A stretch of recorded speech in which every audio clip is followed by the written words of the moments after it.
Okay, today I'm going to be presenting about The President's Barber by me, Indrakshi De.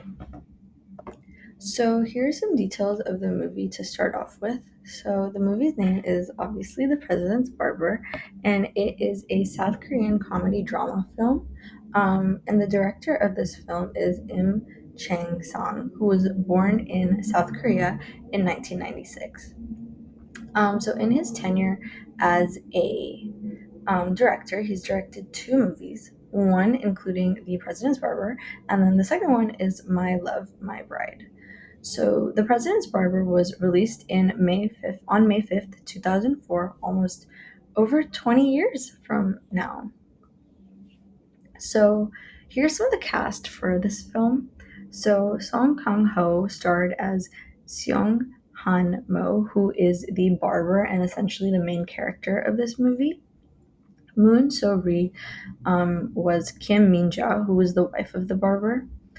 Ryu Seong-soo as Seong Jin-ji, Lee Jae-young as Seong Nak-an, and then Jo Young-jin as Park Chung-hee, who we all know as the military dictator who was part of the authoritarian military rule in South Korea, which is so critical to their history. And then Son Byung-ho as chief of security. And then a fun fact that I thought was kind of cool was that a lot of us may know Song Kang-ho from a different movie, and that is Parasite, which is another South Korean film that came out in 2019 as was extremely popular and won so many awards, so many Oscars. So that was pretty cool. So to kind of give a brief overview of the plot of this movie, so it follows the story of Seong Han Mo, who is a barber who owns a barber shop in the neighborhood of the President. And this neighborhood of the President is known as the Blue House, which I believe is what it's still known as today. He's even though his job is pretty close to a lot of political people, such as the president, he's not really extremely into politics, such as he didn't really understand even why Rhee stepped down or resigned from the presidency. So he was pretty detached from those topics. In the movie, Kim Min-ja, Seong's wife, gave birth to a baby boy, which worried Song a lot because of all the political turmoil that's going on in the movie, and very rightfully so, because there was a lot of things going on.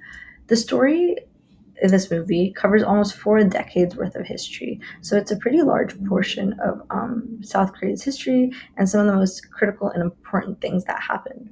And diving kind of more into that in the historical background. So in the 1950s all the way to the 1980s is what is basically the 4 decades that this movie covers. So starting off with the 1950s, obviously there's an ongoing Korean War and the president of Rhee, and then in the 1960s, Rhee resigns from being president, which leaves a vacuum of power. And this was filled by a military coup in 1961, and it kind of officially marked the arrival of Park Chung-hee. Moving on to the 1970s, a large portion of this shows the power that Park Chung-hee had and basically how it had an impact on normal citizens' lives and their livelihood, their mental state, and just society overall. And ultimately, it leads to the assassination of Park Chung-hee in 1979, which we kind of saw the details more in other movies that we've watched in class, and how those closest to him were a lot of the ones who were involved in that plot. In the 1980s, there's the rise of Chun Doo-hwan and the continuation of the military dictatorship. So, some takeaways that I had from this movie. So, I knew of the tenure of Park Chung-hee and the authoritarian military rule and the huge role that it played in South Korean history through a lot of the classes that I've taken. I've known about the take attempts on his life and how the first attempt on his life really um, took away the life of his wife, and even how his daughter nowadays is also involved in a lot of politics and the legal issues that she's gone through. But through this movie, it was interesting to see the series of events unfold through the eyes of a normal citizen, in this case, the barber. And even though he was living so close to politics without political ties, how he was being affected by those that he was essentially working with and working for. This movie felt like it was able to be more relatable as a viewer, and I was able to more so put myself in the shoes of the characters because they were such normal and average people and not really involved in the politics. Um, I also thought it was interesting to see Park's empty claims of North Korean spies in the Seoul area and how you're able to tell that they're a North Korean spy because they have gastrointestinal issues. I thought that was so baseless, and there really was no evidence or anything of that. So it was kind of crazy to watch.